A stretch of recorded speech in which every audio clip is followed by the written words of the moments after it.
Where do we stand with the quarterback situation this week? Right now, we're still going through it. Zach's been getting a lot of the reps. Malcolm's getting reps too, looking well. Actually healthier than I thought he would be. And also Garrett's got some reps. So, we'll probably wait till later in the week to kind of see where it's at. I don't know if we're going to tell you because if I tell you, obviously Houston will Right. know. So we're getting closer to it, but we'll probably wait till later in the week. But the good thing is they've all been able to practice, and Malcolm's been able to practice. Would it be fair to say that if Malcolm's healthy, he could play either slot or quarterback at this point? I mean, he can do both. He could do both in one game, right? Right. So he's getting a lot of reps at both. But I'm just encouraged because he looks healthy. Right. Right.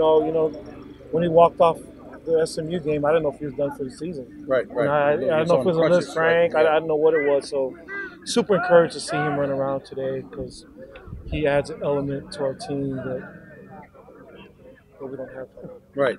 And what if, I thought last Saturday Zach looked more like the Zach of earlier in the year. He ran hard, and he said after the game that he's the healthiest he felt in a while. Is that what you saw, Coach? I thought Zach played really, really well.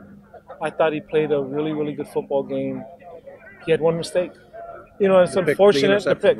And it's unfortunate because everybody had more mistakes than that, but nobody sees it. You know what I mean? But there's a glaring. Yeah, but you see the quarterback when he makes his mistake.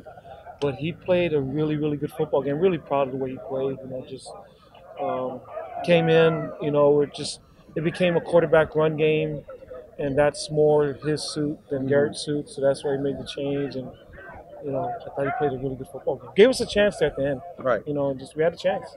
On those lines, what was your message to Garrett? Because I know he was obviously excited to start, and then it didn't last long. What was your message to him? You'll get another shot someday? I just told him stay the course. His stuff is he's got to be on point. He's a really good passer, athletic, but probably the other guys are a little bit faster than him. But he's got to be on point with knowing our offense, getting us in the right place, getting the ball to the right person. Had a couple snags there that kind of hurt us early on. And in a game like that with such limited possessions, we couldn't wait around. Right. We had to go. And so, but I just told him, hey, you just stay the course, man. Mm-hmm. Unfortunately, it's sports. Unfortunately, the quarterback gets hit, people get hurt, and you got to be ready. And who knows, But obviously, he's disappointed because he's worked hard to get to that point. And if he wasn't disappointed, I'd be disappointed. Right, exactly, right. And so he's a competitor. He's a good kid, and he just needs to stay the course. Right. In terms of the Houston game, Ed Oliver is a guy that gets talked a lot about. When you see Outland Trophy finalist and Nagurski Trophy finalist on a guy's name, he's legit. Can you talk about what that guy can do and how he could disrupt an option? Well, last year he had 20 tackles against us. And he's a nose guard. I don't mean to laugh. That's crazy. He was all over the field, and they've kind of based, a lot of odd front stuff. And kind of DC's background. He's kind of multiple, but he's played a lot of even front stuff against option in the past. We've played them before in the past, and seen some of the stuff that he's done. When he was at Miami. So we don't know. We'll just wait and see if he's going to use his plan that he used against Georgia Tech, or is he going to use, they've been an odd front because they put him, Oliver at the nose, and he's, but I don't know. We'll see. But he's so good, Wags, that wherever you put him, he's so dynamic. Right, and I know the way the option works, one defensive lineman can't, but he is a guy that can cause disruption. He can cause disruption. Right, if he's in your backfield, that's a problem. You watch, a team that we were watching against them, like Temple. We watched Temple. We got a little wham play where you trap the nose guard, and we watch, on tape when they're doing it, and we practice it, and we're like, wait a minute, they only did it against Oliver. He's the only guy that they trap like that, but that's how disruptive he is. You have to design stuff for him. Considering that their base alignment is three-man front, which would mean he's covering the center, how do you got to give Parker help? I don't think you can ask Parker Wade to block this monster by himself, do you? But I don't know that. I don't know if they're going to play an out front. They're basing it out front, but all of his stuff in the past, it was all even front stuff. All of his stuff, against Georgia Tech, we use front stuff. So you just don't know. So we're preparing for everything. We're preparing for what we saw then. We're preparing for odd front stuff, 50 stuff. You know, it seems like the every year people have what they do against. One year was all 4-3. One year is all 8-man fronts. Then fifty. last year was Houston stuff, Orlando stuff, where they kind of played a double eagle bear. This year has been a ton of 50, which Air Force and Army plays, which we play.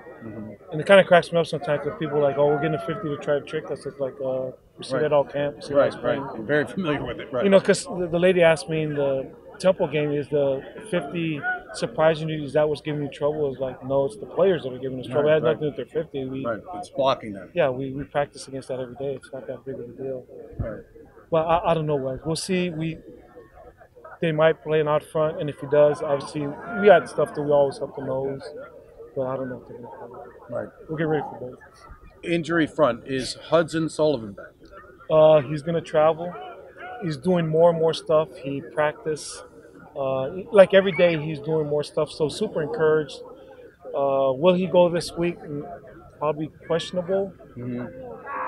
But super probable for the Army game. Right. But like I said, seeing what he did this week, you're more and more encouraged by what you see. Wynn Howard has been filling in that spot. Are you pleased with the way he's played? Been really pleased with the way Wynn's played. He's done a really good job. You know, Brandon Jones was playing well until he got hurt. Right, right. Then once he got hurt, he hasn't been able to move as much, and he's coming back and getting healthy. But yeah, Wynn's the most. What about Moore? Bennett kicked today and he kicked well, so that was encouraging. Right. So what is just last week? He had some sort of setback, obviously. I mean, yeah, he got a setback last, and then our younger guy got hurt in the JV game, and Jr. You know, was doing all the kicking, and he got hurt from over kicking.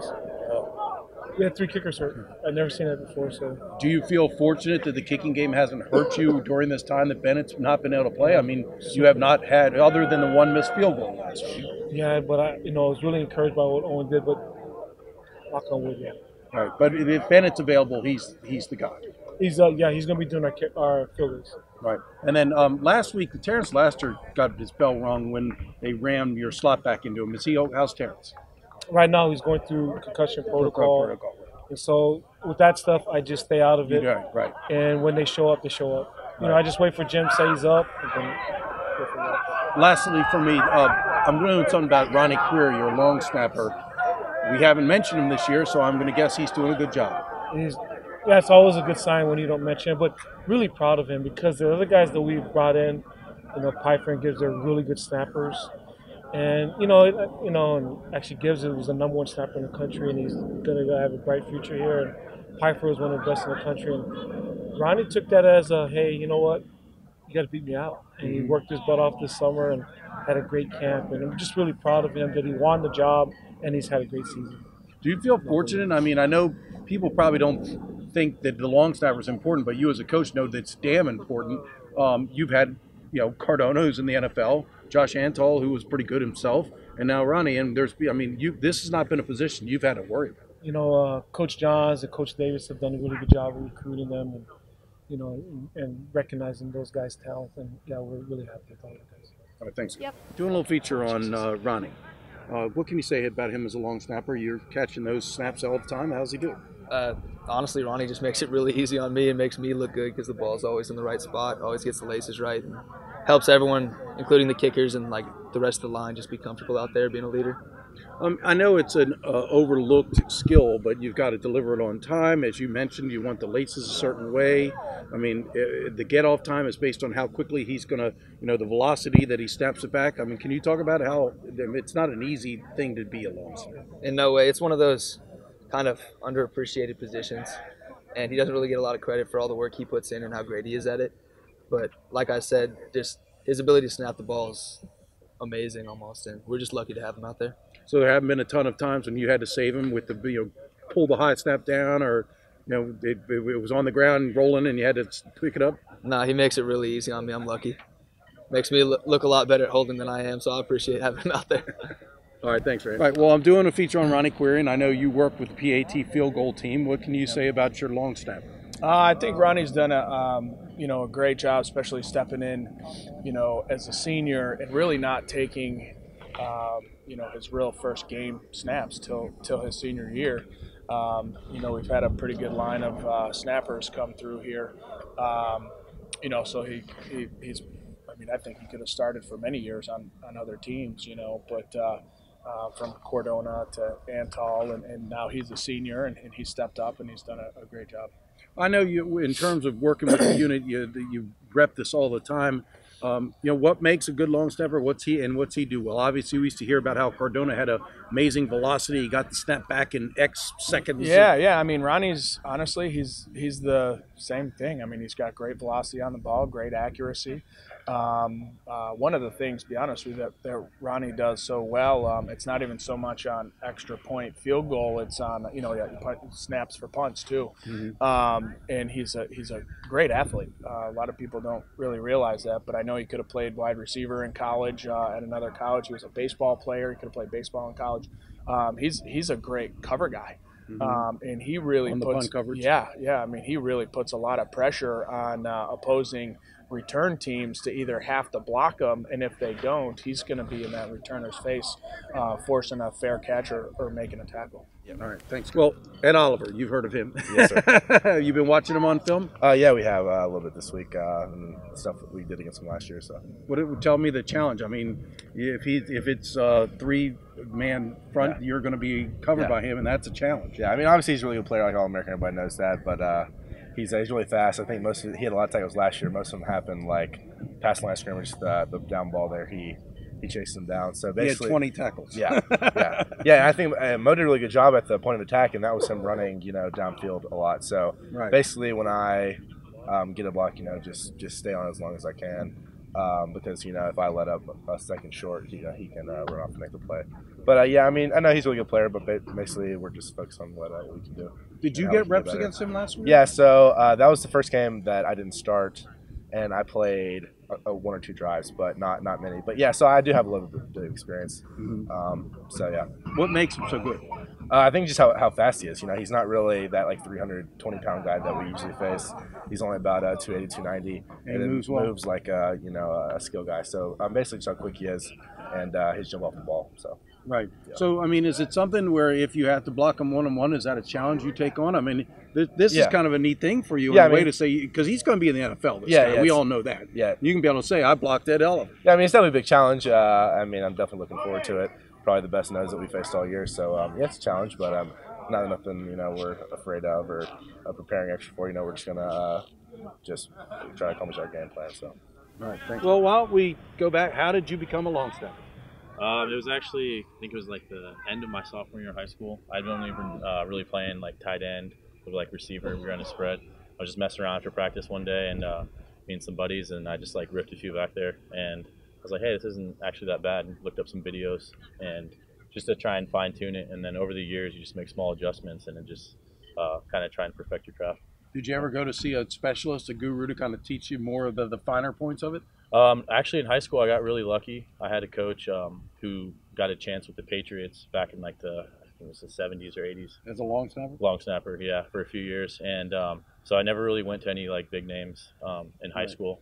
But since I've been here, I've worked with a guy named Kyle Stelter. He runs this program called Special Teams U, and he helps long snappers all around the country. So he's definitely helped me be like more efficient and kind of like fine tune everything. Who was the high school coach that was a long snapper and helped you? His name's Don Murray. Don Murray? Yeah. Okay. He's done coaching. So when did you realize you might be able to do this at the next level? It was really going into my senior year. It's like a high school, you're focused on like if you're playing a position, playing receiver, trying to get catches, help the team out like that. And my coach told me like, hey, my head coach Bernie Buskin said, hey, you got to, I think you have a better chance snapping at the collegiate level.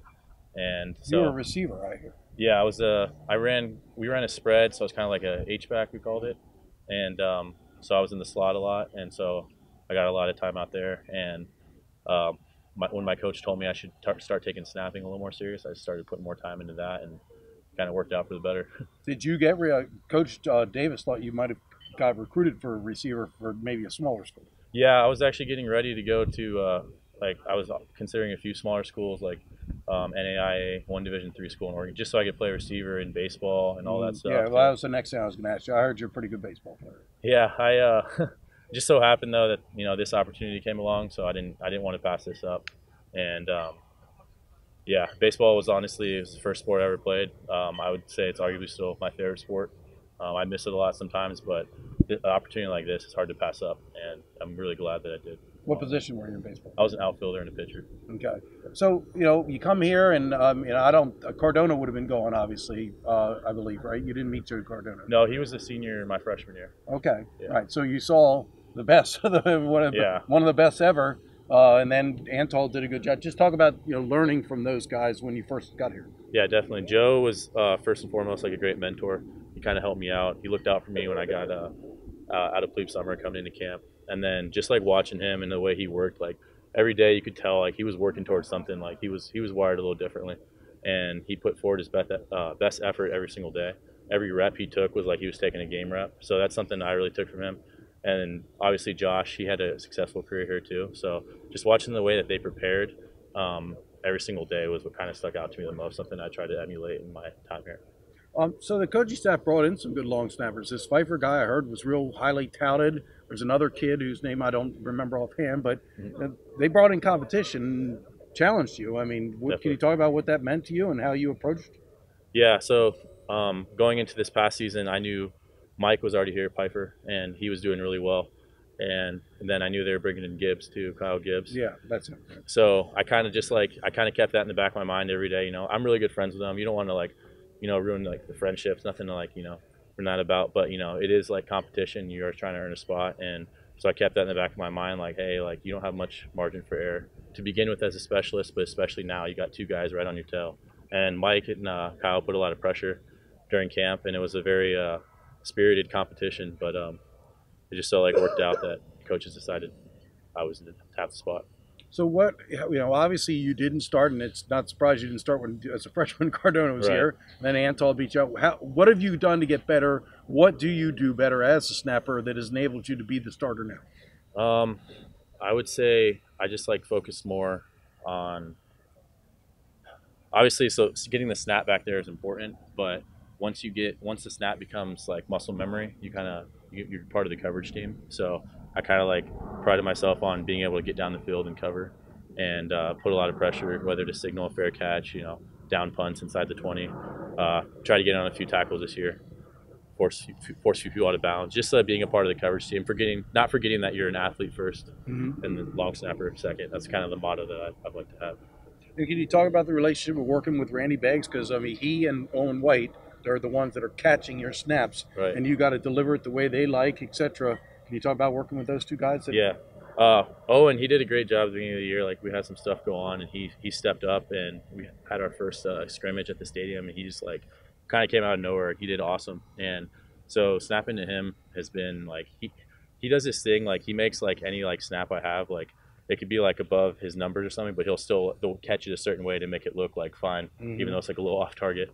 And same thing with Randy. He's he'll probably tell you he hasn't, but he's bailed me out a few times this year. Yeah, he just told me he never had to. Yeah. There's definitely been some ones that haven't been my best, few sketchy ones, PATs, and he handles it really well, and he kind of saved me. So I try not to put that much pressure on him, but he's done a good job too.